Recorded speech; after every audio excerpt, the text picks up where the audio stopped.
Look at my desk mates. Aren't they so cute? I got this guy in Japan. It's supposed to light up. I got that in Japan too. It was on the ground. I just picked it up. And then we just got that in the little boxy thing that Vince bought. And he got the same thing as the last time. So I kept this one. And it's so random. He carries that. It's scary.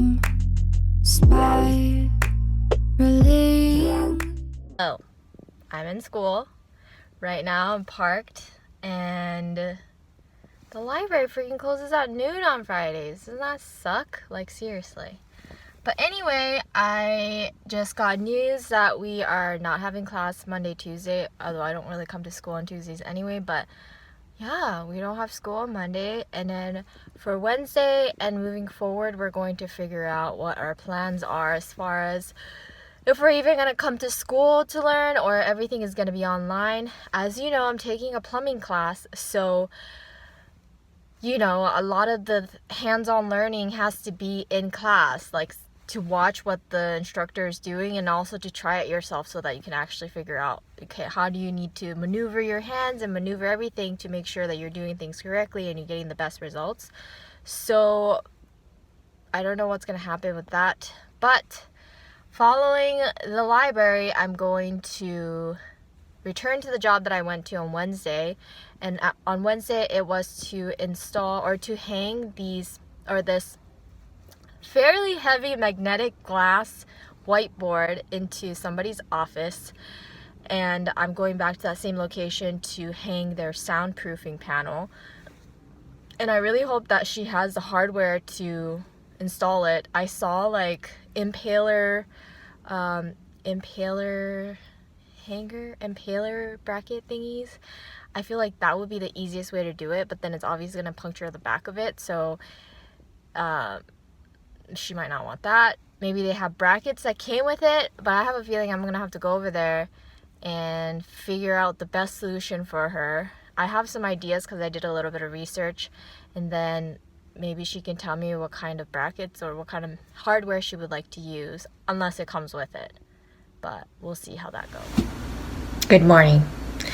I'm having my little breakfast right now, but I was watching this show on Netflix called The Repair Shop, and basically it's I think it's based in the UK somewhere, and people come in with their like antique furniture or like antique appliances, not antique appliances, like antique toys, something really, really old and people don't make anymore, and they will restore it or they'll fix it somehow. And it's really cool, like seeing the process. And my only gripe about the show is the narration. I just feel like it's kind of redundant. I don't really like narration in shows. I like shows that I watch, but they fix like this, they call it a Davenport, but it's like this wooden table looking thing with drawers on the sides. And apparently the person that owned the Davenport,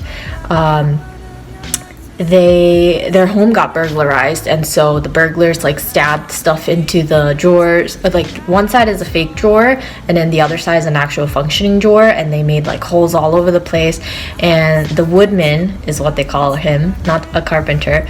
He sanded everything. He put wood paste on it. He got the pieces that the owner still preserved, and he kind of put like puzzle pieces together. And yeah, it was just amazing, like how. And he painted over, he found a color that was similar to the wood, painted it over, cleaned everything, and put an actual functioning lock on the side that the drawers actually exist and function.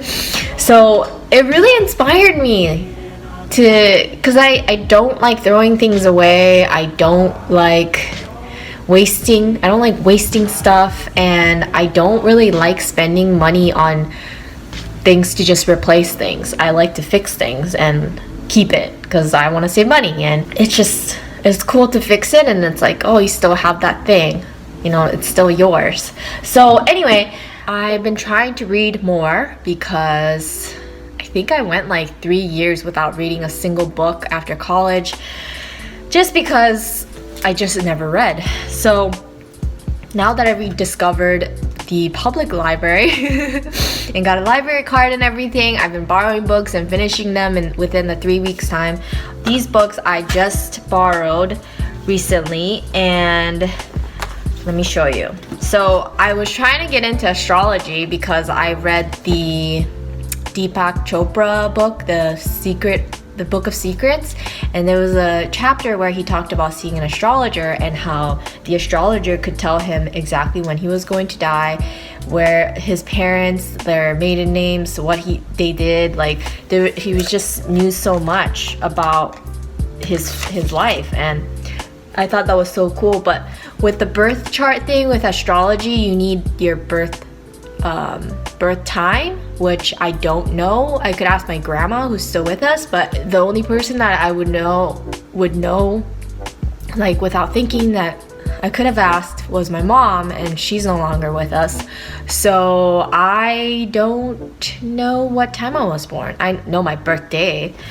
So I kind of gave up on that because I wouldn't even be able to figure out around the time. I was listening to a podcast by NPR. It's called Throughline, and they did a little podcast episode about the stars and astrology. The person that they were kind of doing the biography of, she thought her birthday was this, and then she saw an astrologer and was like, oh, if you were born on this day, you would look like this, but you look like this instead, so you were actually born on this day at this time. So I was like, oh, maybe I can kind of figure out backwards, but it just seemed really daunting, all the astrology books and how much I did not know. And so I was like, yeah, I think I'm gonna hold off on that for a while. So instead, I picked up some palmistry books. So this is Palmistry, How to Chart the Lines of Your Destiny. I kind of skimmed through, I actually didn't finish it. And this one is a lot easier. Palmistry, Your Highway to Life, Reveal Your True Personality, Discover Your Destiny in the Palm of Your Hand by Hazel Whitaker. So interesting books. I finished this one, it was a lot easier to read. And then this one, I think I got through maybe like a third of it. But this is like the personal growth self-help book that I'm currently reading, which I might have to renew it because it's due tomorrow, and it's called The Untethered Soul. This one is by Michael Singer, and isn't it so interesting? I was reading about the author part, and he's actually he has a doctorate in economics, and he like completely shifted careers and wrote this book. And it's just, if you're like me, and I don't know if a lot of people are like this, but if you're like me and I have non-existent long chatters in my head, goes on and on and on and on and on about things that like I should have said, things that I'm stressed out about, things that could happen, like I do that all the time. And this book is allowing me to really catch myself when I do these things and just stop that talk, let it go, and just sit in my consciousness and be aware of being just here, because that incessant chatter is what he says. You're kind of putting yourself in suffering by reliving something and making up this fake reality and just not letting your mind rest. Last night I watched Good Will Hunting, and if you like A Beautiful Mind, you'll like this this movie. And if you haven't watched it, you should definitely go watch it.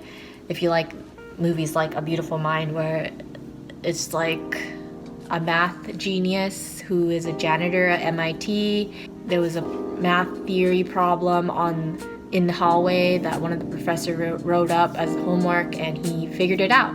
And then no one knew who did it, but then eventually they found him out, and then we learn more about him as the movie goes on. It was an amazing movie. I really, really enjoyed it, and it makes me think, like, was I ever into these kinds of movies before? Because before, A Beautiful Mind was my mom's favorite movie, and she watched it just with subtitles. I mean, not even with subtitles. She watched it without subtitles in English, and she didn't understand English, but it was her favorite movie. And I feel like maybe I'm watching it because I miss her a lot. I don't know what it is, but it's kind of cool to like and enjoy the things that she used to enjoy. I don't think we ever talked about Good Will Hunting, but maybe we have. Maybe we watched it like when Blockbuster was around and my dad borrowed it or something, and then we watched it as a family, and I probably didn't really understand what was going on, but watching it as an adult and like the similarities between that kind of movie and A Beautiful Mind, and if my mom did watch it, I feel like she would have really enjoyed this one too. So it was really nice, like such a great movie. I want to say it's like one of my favorite movies now, but it makes me think about economics again, and it makes me want to like have that kind of research and knowledge and applying what I've learned in economics, just thinking like an economist back into my life. I don't know if as a profession ever in the future, it would be cool to still do hands-on things as a handy person and somehow do economics at the same time, like not be like auditing things like I do for the contractor, but wouldn't it be so cool if I could incorporate something like that? Like the econ research, and the census is coming out, or census is happening this year, so next year there's going to be new work-life expectancy tables that I used to use as a forensic economist, and it will be interesting to see what those numbers are like now. I don't know, it's interesting. Anyway, I'm gonna go to the furniture assembly job now, brush my teeth, drink with the rest of this smoothie, and yeah, peace out. You can save me now. Isn't it funny how we all seem to feel like it's all a dream? Don't you wish you could shut it